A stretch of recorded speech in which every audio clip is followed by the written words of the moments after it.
So today the goal of this video is to help those of you that haven't purchased Modern Warfare 2 yet, or maybe you're on the fence, you just can't decide if it's actually worth $70 or not. To help us answer that question, I've come up with 10 different categories that we're going to be going through the full game of Modern Warfare 2 and breaking down each section and giving it a rating to ultimately help us decide. So without wasting any more time, guys, let's get into it. First off, I want to talk about the maps in this game, alright? The game launched with 13 total maps, 10 of them being 6v6, one of them being not in the game, and we don't really have an answer why, but it was a decent map in the beta. Anyways, when it comes to the overall quality of these maps, I mean, I think aesthetically speaking, some of them look fantastic, alright? Like super realistic. But as many of us know, a map that looks great doesn't necessarily mean it plays great. And with that being said, the overall quality of the maps in this game are decent. I'd like literally say they're slightly above average.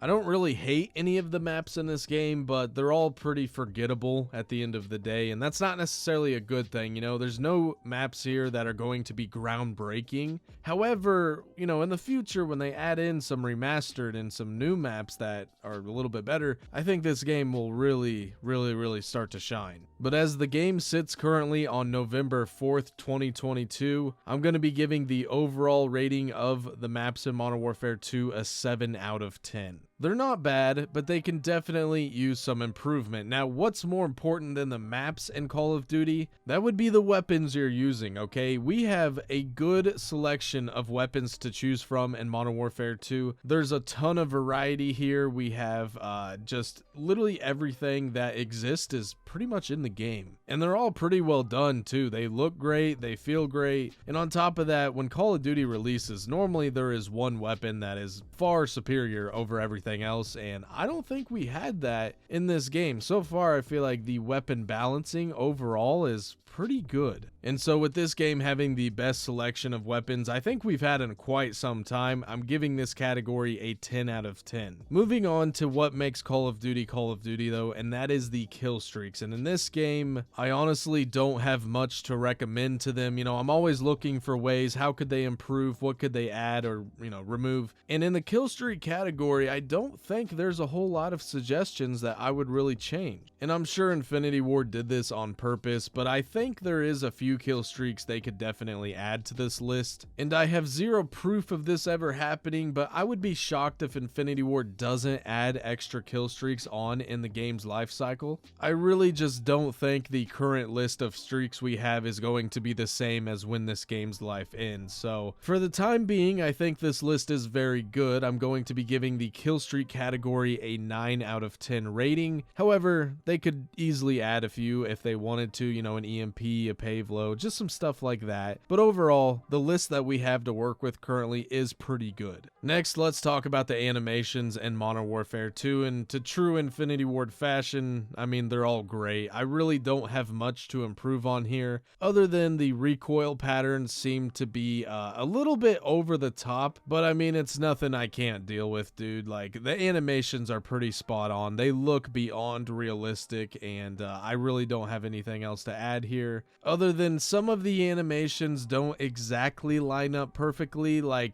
sometimes the magazine will phase through your character's hand, but like really that's not too much to get worked up over. Overall, I'm giving the animations an 8 out of 10 here. Next, we're going to talk about the sound design in Modern Warfare 2, and if you guys watched my campaign review, you probably remember me saying I was blown away by how realistic this game sounded, but for some reason that didn't transfer over to the multiplayer. I truly don't know where things went wrong here, because I can go back and play the campaign and everything sounds flawlessly, like perfect. But when I go over to multiplayer, for some reason, everything sounds muffled. I feel like I can't hear enemy footsteps, but everyone can hear me for some reason. Some guns sound good, some sound pretty poor, if I'm being honest. They almost sound like airsoft weapons. And yeah, for some reason, just the sound needs tweaked in multiplayer, and I'm sure it will get there eventually, but for the time being, as the game sits today, I'm giving this category a 6 out of 10. There's a lot of room for improvement here. But one thing thing that Infinity Ward has really been killing it lately on is the realism in Call of Duty. I know some people don't care about this, and some people, this is night and day for. Okay, this is what decides whether they buy Battlefield or Call of Duty. And when I say realism, I'm talking about the immersion of you sitting in a battlefield. Like, when you spin up Modern Warfare 2, do you really feel like you are sitting in the middle of a war zone with bullets flying past your head? You feel like you're in the moment there, slapping your gun, getting it ready. Is the way characters reload weapons, is it real? Is it fake? Like, overall, realism plays a pretty big factor into a lot of people's decision if they like the game or not. Unfortunately, this is just one area of Call of Duty where there is two very distinct sides, and neither one of them are giving or taking anything, all right? They are where they are. Personally, I like to think I'm a little bit of an outlier here, and I don't mind either way, but I just want them to pick a side. And I gotta say, if you lean a little bit more on the realistic side of things, this is going to be your game. However, if you don't, and you probably liked games like Black Ops 3, Black Ops 4, where, you know, characters had lights on them and it was very easy to see people, you're probably not going to enjoy this game as much. The visibility is not going to be the greatest. I'm just being honest with you, and they did it for a specific reason. That way camos and characters, they blend into their environments. But overall, for the realism in Modern Warfare 2, I'm going to be giving it a 9 out of 10. Now, moving on to what is really important in COD nowadays, let's talk about the grind factor, which has been removed pretty significantly from the latest Call of Duties. This one, we don't have an exact answer on yet, so I can't say for sure if, you know, it is very, very unlikely we are getting a prestige system ever again. So that's just the way Call of Duty is now. It sucks, I know, but what grind do we have? What's something we have to work for here? And that is unlocking all the weapons, attachments, and most importantly, the camos. Now, the camo grind this year has been revamped completely, and for the better. It is a much better grind than previous years, in my opinion, and it's also something different. It's something new and exciting, and I actually have a great time with the camo grind. So this category is getting an 8 out of 10 for me. Bring back the prestige system, and we'll talk about a flawless 10, but it would be less if they kept the camo grind original to Modern Warfare 2019. I would put this category at like a 4 or 5, but at least you have something to work for. I'll give them that. Now let's talk about optimization and the connection in game, and this is going to be the worst category here today, all right? Unfortunately, this game, the optimization on PC, if it got any worse, I don't know if I would even call this a video game, because for the first 30 seconds, sometimes longer, my game looks like a Microsoft PowerPoint, okay? I'm literally watching a slideshow of me getting 3 frames a minute. Like, it's bad. It's almost unplayable. Not to mention, the other night I get home from a long day of work and all I want to do is play Call of Duty for 30 minutes, right?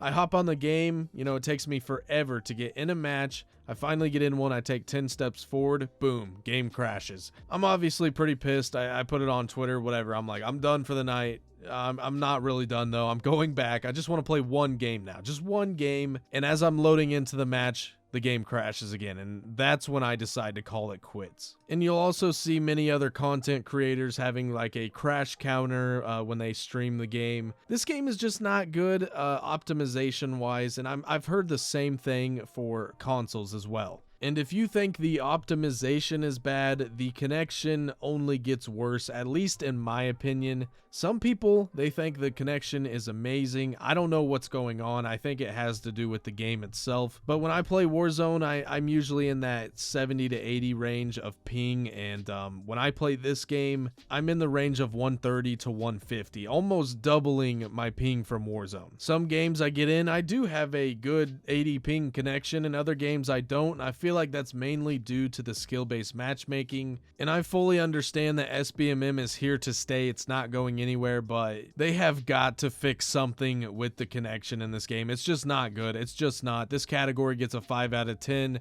I'm even being very generous there. I should be giving it like a 3 out of 10, but a lot of room for improvement here. They can easily fix that. That is something that's good about this game. Is I'm sure over time it will get fixed. It's just for some reason 3,000 developers couldn't couldn't get it managed before the game shipped, so they will eventually, I'm sure though. Next is the campaign. If you're a campaign person, this game is easily worth the money, but if you're not, you know, again, it really just comes down to if you're gonna play it once or twice or what. So I mean, honest to God, I enjoyed the campaign. I still think Modern Warfare 2019 was overall a better storyline. If you want more detail on the campaign, I'll leave a link to my video down in the description below. But overall, I'm giving the campaign a 9 out of 10. You can't go wrong with it. It's very realistic, very immersive, and a lot of fun. And for the last category here in my Modern Warfare 2 2022 review, I have the fun factor. This one's obviously going to be a little bit subjective, but in my opinion, I have fun when I play this game.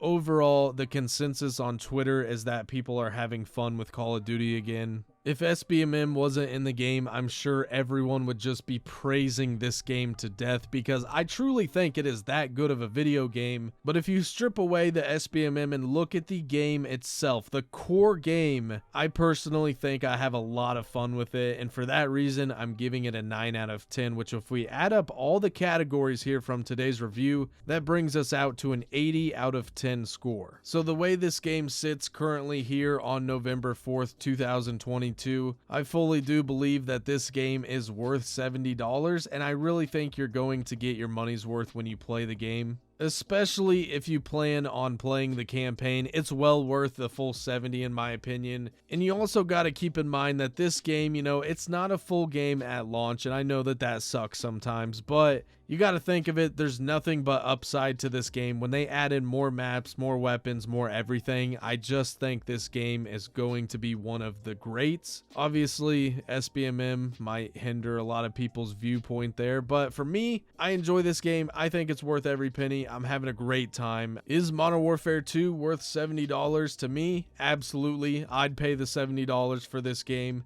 but I understand not everyone is going to feel that way, and some other people might not think this game is worth, you know, even $30. But you guys will have to let me know your opinion down in the comments section below. Guys, thank you all so much for watching today's video. It really does mean everything to me. Your support here on the channel has been absolutely unreal, and I want to thank each and every single one of you for that. Also, if you are new, please be sure to subscribe to the channel. Leave a like on the video if you enjoyed it today, and I will catch you all next time. Later.